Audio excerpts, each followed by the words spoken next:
It is 4 a.m. in the morning in El Chalten, Patagonia, and this is 4 years and we're back, and it is going to be a crazy cool video. We've got some weather rolling in, some nice hikes lined up, and some really great photos for this video. So we're about to start a 9-kilometer morning hike to Laguna Torres, and I'm going to share with you in this video some of the history of the last 10 years for me exploring this region in Patagonia, and the last 4, well, even 5 years of that with Mr. Brendan Benson. And it all starts right now. Let's go.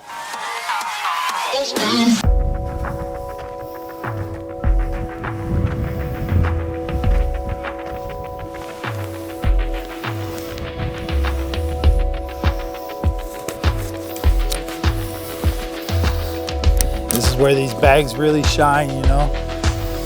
This is where they really get tested.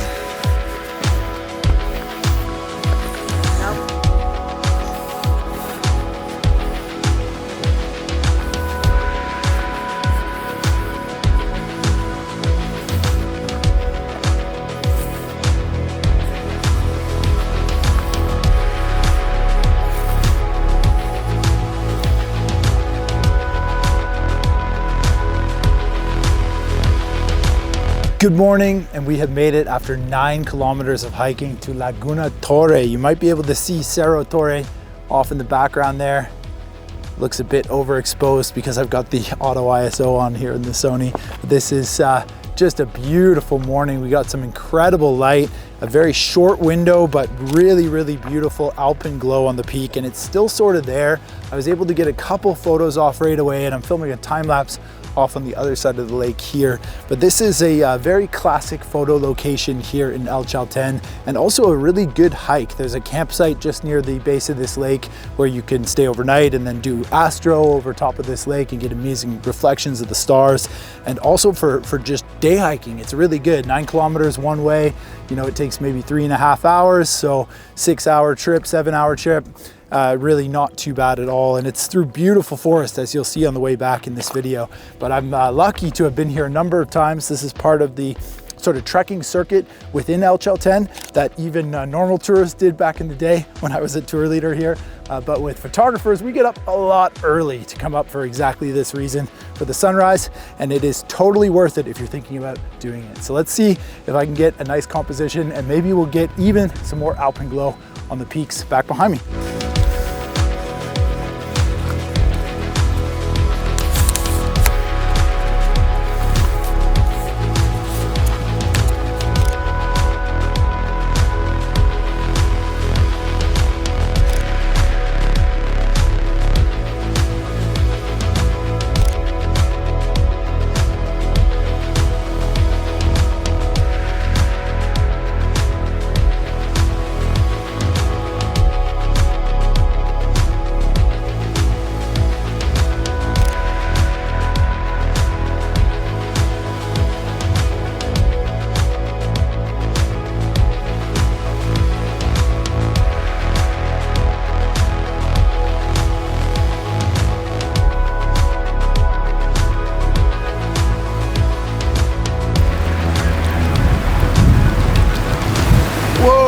Don't fall in the water. It's fine, it's fine, it's fine. I think let's talk about photography workshops real quick, as that is what we are doing here. And Patagonia has become a very popular location for workshops in the last 5 years. And I think Brendan especially had a bit of foresight in 2017 when he first hired me to help him scout a potential photography workshop down here, because we both knew the area in 2017, but we had never been here on like a dedicated photography trip with passengers. And since then, it has sort of widely circulated, especially with Instagram, these locations, because they are stunning. They're incredible for landscape photography. And this has always been a popular location for travel and tourism, and even for like extreme sports, rock climbing especially. You know, this whole area was originally really founded on rock climbing, with Europeans coming here to try and summit Cerro Torres and Fitzroy. So the whole Patagonian workshop experience is fantastic, which is why it's so popular. This is such a good trip, and it really is a playground for photography. These forests and the colorful leaves changing in April. That's why we come here in April, is for the fall colors. These amazing forests, the crazy weather, the atmosphere, the clouds, the lenticular clouds, you know, the peaks. It really is a paradise for landscape photography. So I'm of the opinion, as a travel and tourism professional, that the more workshops, the better. I'm not really too upset about it at all. I think it's a good opportunity for more and more people to come down here to experience Patagonia and try and get the photographs that they see online and that they know they can capture for themselves and possibly print at home. And we're just facilitating that, making it a bit easier to go ahead and do that. And many, many other people can facilitate it as well. You know, there's a lot of companies out there and individuals that can run amazing photography workshops. So it's popular for a reason, and that is definitely not a bad thing.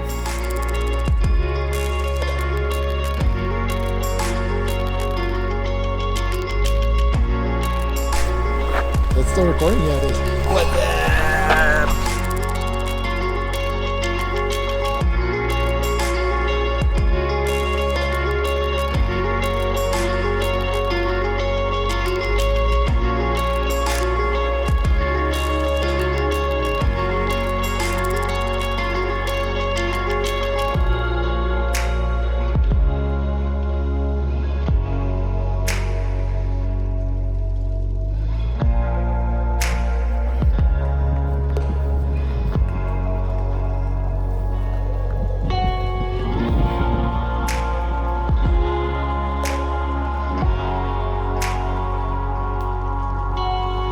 We are almost at the end of the trail here, and we've come across our first giant Patagonian woodpecker, which is an amazing bird species down here in Parque Nacional Los Glaciares.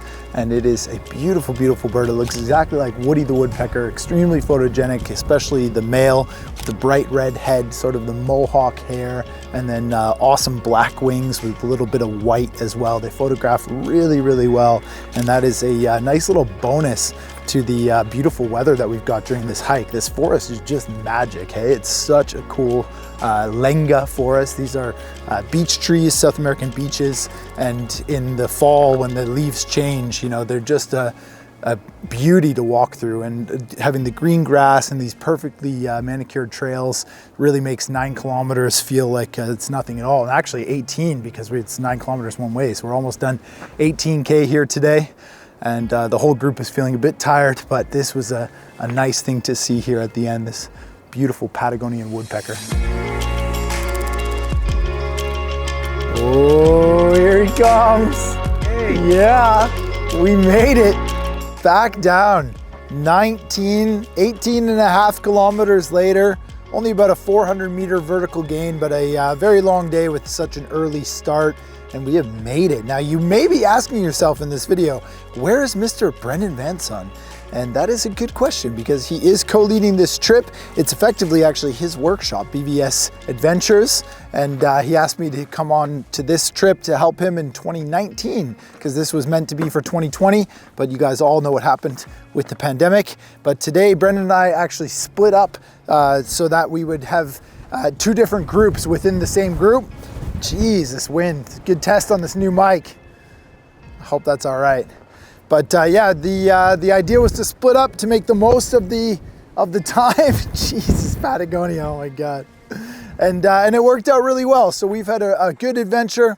Everybody's back down. Everybody made it to the lake. Everybody got great photos. And that, my friends, is what it's all about. So our adventure continues. Don't click away just yet. We're off to Chorrillo del Salto, which is a local waterfall. Perfect fall colors at the moment. I think it's gonna look really, really good. And that is our sunset location. So I'll see you there next.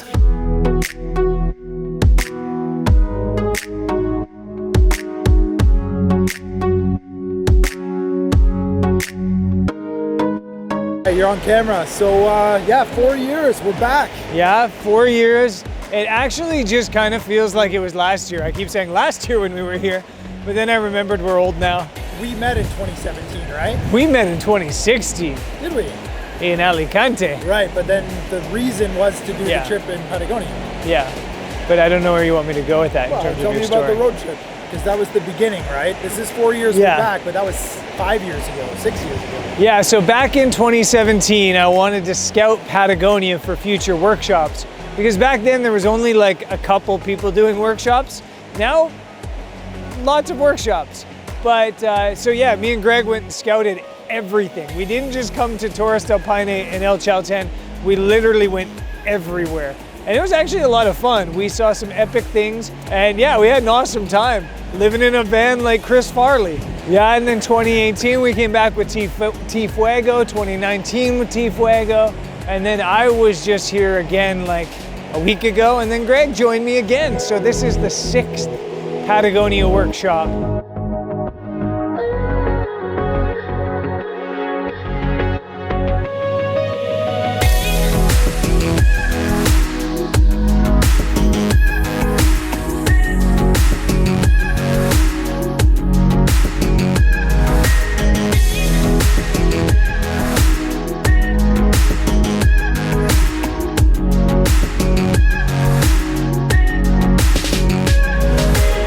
It is very windy here at Torres del Salto, so another good test for the new mic system.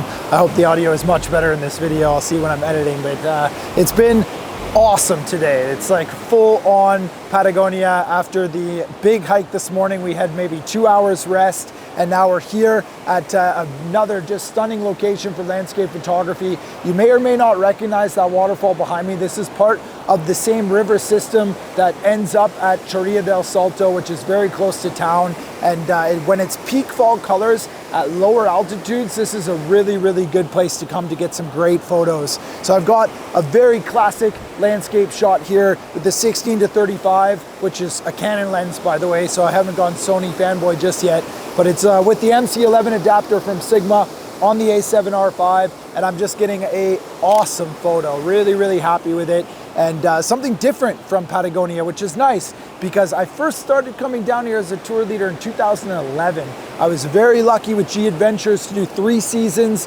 2011, 2012, 2013 as well, as kind of your classic tour leader, you know, doing a lot of the W Trek and the full circuit in Torres del Paine, a lot of trekking around here at El Chalten, but all day treks, not really focused on sunrise or sunset at all. So being able to come back here with Brendan with the big scouting mission in 2017, and then with Thomas Heaton in 2018 and 2019, and now again 4 years later in 2023 is definitely an awesome kind of privileged position. So I'm happy to be able to share a little bit of the knowledge that I've gained with you over the next few videos. This is just the first one from our Patagonia series, so stay tuned for a lot more awesome content. I'm gonna try and revisit the Master of Fine Art Photography. I don't know if you guys remember that funny video that we made a few years back, but I got an idea on my own little spin on that one. So I will see you in the next video, and as always, thanks for watching. I hope you like the photos, and yeah, welcome back to Patagonia.